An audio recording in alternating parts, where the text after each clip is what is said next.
Hey all, Ryan here from Planetary Lapidary, and I have a special video today. I haven't actually got a batch of tumbled rocks out since last fall. So here it is right here. They are done right now. I just use a little 4-pound tumblebee. So there's not a ton in here, but there is some good stuff I know for sure just from looking in between the stages. So I will get these things in, get cleaned up, show you guys how I run these things, and then we'll see the results.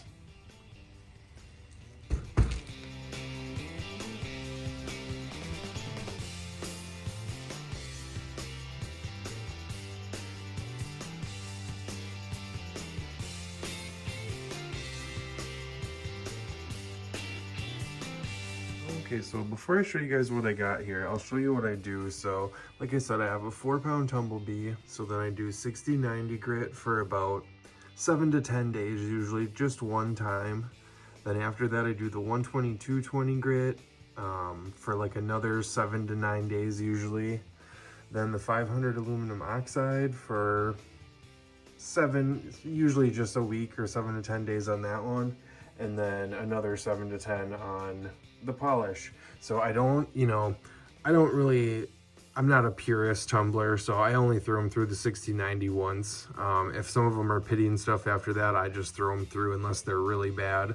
But that's kind of my process of doing it. And then I always do use the bigger ceramic media to fill up the space after the first, to fill up the barrel after the couple stages.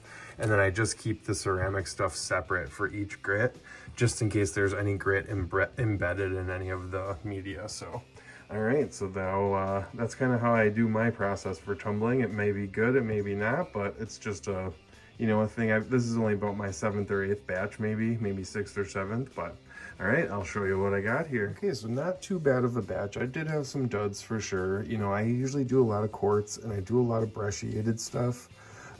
So a lot of times they get like, a lot of little pits and stuff in them. Like this was a really cool brecciated quartz piece with like big lines and stuff in it, but it just didn't turn out great. This might be one that I might throw back in there again. A lot of fractures. The same thing with a couple of these. I threw some other materials in here, like this is a piece of nice. This is, I'm not sure, but you can just see they didn't take that great of a shine, because a lot of times that stuff doesn't.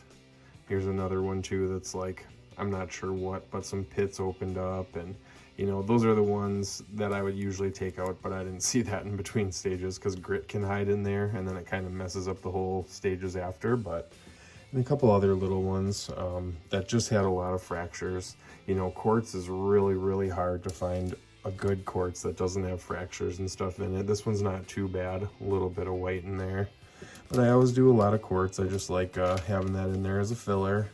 And these are all kind of just random ones over here. This is like a cool chert, just like a red and white quartz, and I don't know, maybe jasper, maybe like rhyolite or mudstone or something, but a lot of different ones. This was just a big old mudstone I threw in there just to see what would happen. It didn't actually take too bad of a shine, but it got this weird blue thing. Like maybe that was a fracture or something, or I don't know. That's weird, but it actually shined up a little better than I thought it would, so that one was cool. Like I said, just a couple little randoms. This one was a tiny little piece of some kind of fossil or something in there that I wanted to throw in. So it actually did turn out cool and make a cool little pendant with that pattern around the bottom. So that one was cool. And then these are the ones I kind of picked out as the best ones. So this one is just one of those banded chert and mudstones. Took a really good shine that side. One little crack opened up there and another one there. But still pretty decent, I can make a pretty decent little thing out of that probably. This one was really cool. This was just a piece of banded iron or jasper and hematite. That turned out fairly decent. A couple little white pits opened up, but still a really cool piece. And then all the hematite on the bottom there sparkling away. So that was a cool one. Oops. This one could be a chert, could be other things. I find a lot of this stuff, I'm not exactly sure what it is. A lot of cool patterns in it though, shined up really good. So I just like these ones. They kind of look cloudy and have all this little stuff in there. So that one turned out good. A little pitty there and then one pit there, but like I said, I think they just give them character. Then we got this guy, which was just a piece of host, probably limestone. And then on the top it had this cold water pocket in here that was shaped like this. So I figured I'd throw it in there, and it actually shined right over it. Almost perfect. One pit opened up right there. But a really cool piece. I just like it. Just have that pattern in there like an Egyptian symbol or something. Really cool. Then this little guy, I'm not sure if it's a jasper, if it's just like a chert. I don't know. It's just a cool little piece. Red and yellow.